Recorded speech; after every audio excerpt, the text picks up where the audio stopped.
Hey everyone, welcome. So, have you ever tried to say something simple in Hindi, like he went or she saw, and kind of got stuck?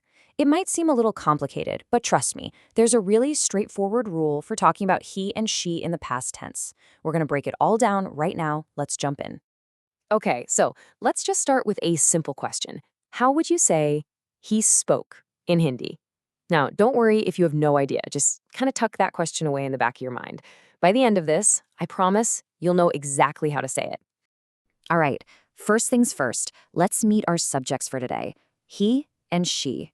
So in Hindi, the pronouns for he or she are often yah for someone who's nearby, or vah for someone who's a bit further away. But, for what we're doing today, the real key isn't just the pronoun itself, it's what happens to the verb when we use these words. Okay, now for the main event, the simple past tense rule.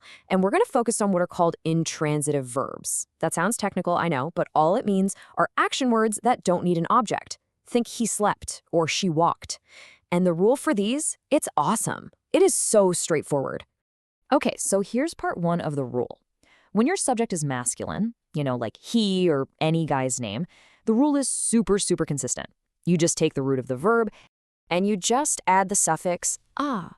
That's it. It's that ah sound. So, verb root plus ah. Simple as that. Now, what if the subject is feminine, like she or any woman's name? Well, the rule just changes a tiny bit, and you can probably guess where this is going. Instead of ah, you're gonna add the suffix e. It's got that e sound. And that's the whole magic trick right there. Masculine subjects get ah, feminine subjects get e. That's the core rule. Okay, so that's the theory. But let's be real, seeing it in action is where it all starts to make sense. This is where it's going to click for you. All right, check these out. On the left, we have Rahul spoke. The root verb is bol, but since Rahul is a masculine name, we add that a ending and it becomes bola. Makes sense, right? Now look at the right. Sarah spoke. Same verb, bol, but Sarah is a feminine name, so we add the e ending and it becomes boli. See? It's the exact same action, but the ending of the verb changes to match the gender of who's doing it. That is the rule in a nutshell. All right, you know what time it is. Time to practice. Honestly, the best way to get this into your head is to just say it out loud. So I'm going to say each phrase, and you just repeat it right after me. You ready? Let's start with a masculine example. Peter Aya Aya.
Awesome.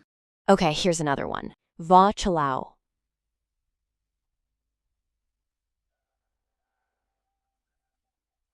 Go ahead. You're getting it. Okay, let's switch over to a feminine subject now. Anna, IA.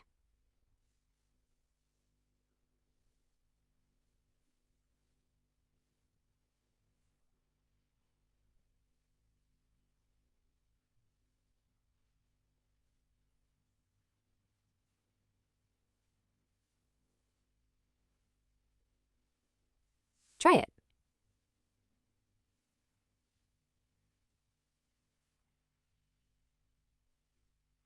Perfect.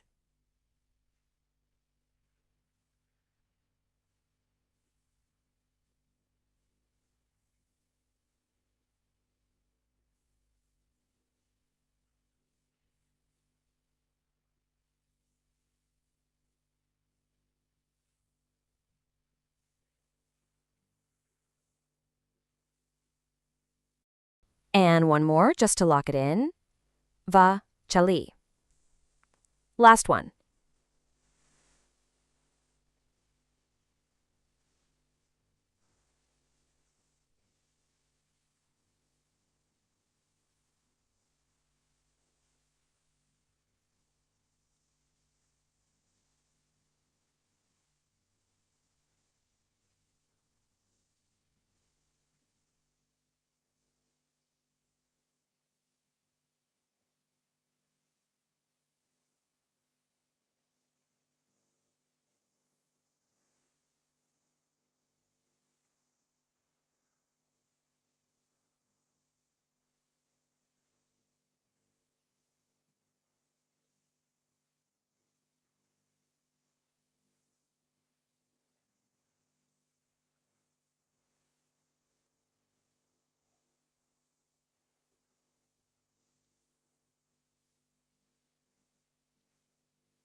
Okay, you've heard the rule, you've repeated the examples, now it's your turn. Let's see if you can do one on your own with a little quiz. So how would you say Anna slept? I'll even give you the verb root. It's suff, okay? Think back to the rule, what ending does a feminine subject like Anna need? I'll give you a few seconds to think about it. So did you get it? The answer is Anna soy. Because Anna is feminine, the verb root so gets that ee ending. See? Once you know the rule, it's pretty straightforward. Awesome work. Okay, let's do a super quick recap of the main takeaway from all this. So when it all comes down to it, the rule you need to remember is really simple. When you're talking about he or she in the past, the verb has to agree with their gender. So for a masculine subject, the verb's going to end in that ah sound, and for a feminine subject, it's going to end in e. Seriously, getting this one rule down is a huge, huge step forward in your Hindi journey. And hey, that's it for this quick one. If this little lesson helped you out, I'd really appreciate it if you'd subscribe for more. And you can also follow me over on Instagram. I've put the link down in the description.